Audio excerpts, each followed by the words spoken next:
مسلمان حج اور عمرے کے دنوں کے اندر ایک اہم ترین رسم کے طور پر اپنے سر کو منڈواتے ہیں، اور بالکل سیم یہی کام ہندو اپنی مذہبی رسومات سے پہلے بھی کرتے ہیں۔ دونوں میں ذرا برابر بھی فرق نہیں، یعنی بالوں کا مکمل طور پر صفایا۔ کیا یہ سب کچھ اتفاق ہو سکتا ہے؟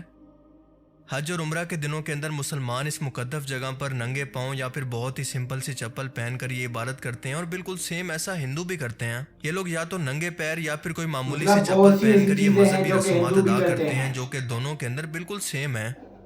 مسلمانوں میں بچے کے پیدا ہونے کے بعد عقیقے کی سرمنی رکھی جاتی ہے، جب ایک دعوت کے اندر بچے کے بال اتار کر اس کا نام رکھا جاتا ہے، اور بالکل سیم یہی رسم ہندوؤں میں نام کرن سنسکار کے نام سے موجود ہے۔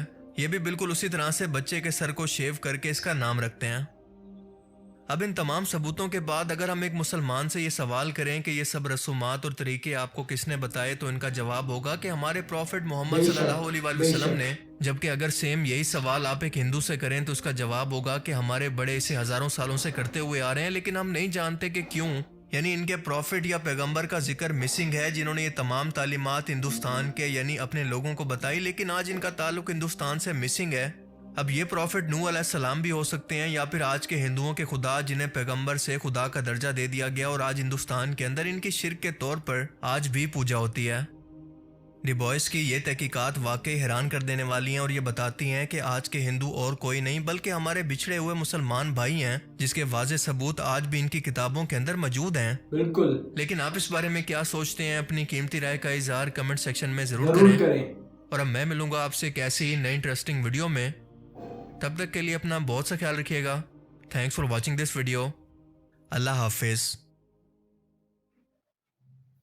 تو جی ہر بھی قومیں تھی، ان پر اللہ نے جو ہے ہر پیغمبر بھیجا اور ان کو ہدایت کا راستہ اپنانے کو کہا، اور بہت سے لوگ ایمان لائے اور جو شرک کرتے رہے وہ کرتے رہے، اور ایسی بھی قومیں گزری ہیں جن پر اللہ کا عذاب نازل ہوا۔ اس کے ریلیٹڈ بہت سی ویڈیوز ہمارے چینل پر اپلوڈ ہے، وہ آپ نے دیکھی۔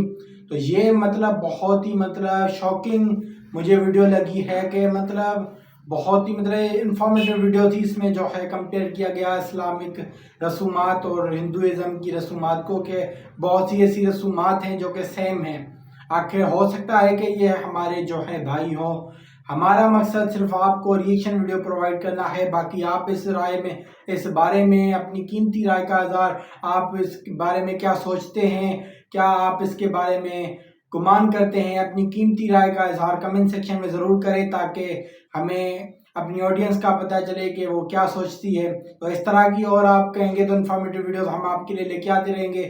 تو اس طرح کی انفارمیٹیو ویڈیوز دیکھنے کے لیے ہمارے چینل کو سبسکرائب کر لیں، تاکہ آپ کو لیٹسٹ ویڈیوز ملتی رہیں۔ میں ملوں گا آپ کو ایسی نئی ریئیکشن ویڈیو کے ساتھ، تب تک کے لیے مجھے دے اجازت۔ اللہ حافظ۔